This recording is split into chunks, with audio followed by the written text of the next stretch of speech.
இந்த தமிழகத்துல இன்னைக்கு சைமன் செபஸ்டியன் அதான் அந்த சீமான் திருத்தணி போய் முருகரை வழிபட்டு பிரச்சாரத்துக்கு வர போறாராம்.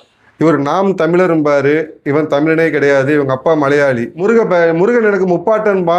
ஆனா இவங்க அப்பா செபஸ்டியான், இவங்க தாத்தா யாக்கோபு, இவன் இந்துவே கிடையாது. இந்த தேர்தலில் ஓட்டு பிச்சை எடுப்பதற்காக இந்த பக்தர் தோல் போத்திய ஓநாய்கள் வந்துகிட்டு வருது. அதுல இது ஒரு ஓநாய், அவ்வளவுதான். ஏன்னா இதுக்கு உண்மையிலே முருகன் மீது பெரிய பற்று இருக்குது, முருகன் மேல பெரிய பக்தி இருக்குது, முருகன் மீது பெரிய ஒரு போற்றுதல் இருக்குது. அப்படின்னா முருகரை கந்தசஷ்டி கவசத்தை இழிவுபடுத்தி எவ்வளவு கேவலமா பேச முடியுமோ அவ்வளவு கேவலமா பேசிய கற்பர் கூட்டத்தை கண்டித்து ஒரு வார்த்தை விட பேசாதவர் இந்த உத்தமர். அந்த கந்தசஷ்டி கவசத்தை இழிவுபடுத்தி பேசியவனை கூப்பிட்டு விருந்து வச்சவர் நம்ம தமிழக பஞ்சாயத்து முதல்வர் திமுக தலைவர் ஸ்டாலின். அவங்க இப்போ வருவாங்க, இந்த தேர்தலுக்கு வருவாங்க. அப்ப இந்த சைமன் கந்தசஷ்டி கவசத்தை இழிவுபடுத்தும் போது முருகனுக்கு முப்பாட்டங்கிறத மறந்து போயிட்டார். அப்பா இருக்குங்களா ஞாபகம் இருந்திருக்கும், நமக்கு இயேசுதான், நம்ம அப்பா செபஸ்டியன், நம்ம தாத்தா யாக்கோபு அப்படின்ட்டு.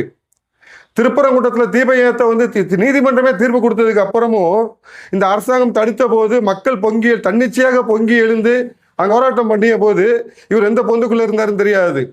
ஏன்னா அப்பெல்லாம் இவருக்கு தெரியும், நம்ம தாத்தா யாக்கோபு, நம்ம அப்பா செபஸ்டியான், நம்ம பேர் சைமன், நமக்கும் இதுக்கும் சம்பந்தம் கிடையாது அப்படின்ட்டு. ஏன்னா அன்னைக்கு அவர் உண்மையில முருக பக்தரா இருந்திருந்தா நம்ம கூட போராடி இருக்கணும், அங்குள்ள மக்களோட சேர்ந்து போராடி இருக்கணும், இல்ல குறைஞ்சபட்சம் ஒரு அறிக்கையாவது விட்டுருக்கணும். மற்றதுக்கெல்லாம் அறிக்கை விடுவாங்க. இஸ்ரேலில் ஹமாஸ் பயங்கரவாதிகள் மீது தாக்குதல் பண்ணிய போது இதே சீமான் அன்னைக்கு இங்க நின்று குரல் கொடுத்தான். ஈரான் போருக்காக முஸ்லிமுக்காக குரல் கொடுக்குறான். ஆனா என்னைக்காவது ஒரு நாள் முருக பக்தர்களுக்காக இல்ல இந்த திமுக ஆட்சி வந்ததற்குன்னா ஆயிரக்கணக்கான கோயில்களை இடித்து கொண்டிருந்தாங்க. அப்ப ஏதாவது கண்டிச்சு குரல் கொடுத்துருக்கான்னு பாத்தீங்கன்னா ஒரு குரலும் கொடுக்கவே இல்லை. ஏன்னா இவனுங்களாம் இந்த KN திமுக அமைச்சர் KN சொல்லுபடி நெத்தில திருநேர் பூசிட்டு ஏமாற்ற வரும் ஓநாய்கள். இந்த ரத்தவரி பிடித்த ஓநாய்கள் நம்ம எச்சரிக்கையா இருக்கணும். இந்த ஓநாய்கள் நம்மளிடம் ஓட்டு கேட்டு வரும்பொழுது இந்து மத கடவுளை இழிவுபடுத்தி பேசிய பொழுது பேசாம இருந்துட்டு இவன் அந்த திருமாவளவன் கோயில் கோபுரங்கள்லாம் ஆபாசம் வைக்கவின்னு சொல்லும் போது இது கண்டிச்சு பேச துப்பு இல்லை. இதே தமிழக பஞ்சாயத்தில் முதல்வர் பன்மொழி வித்தகர் சமஸ்கிருதத்தை கரைச்சி குடிச்சவர் சமஸ்கிருத மந்திரங்கள் ஆபாசம் வைக்க வைனாரு.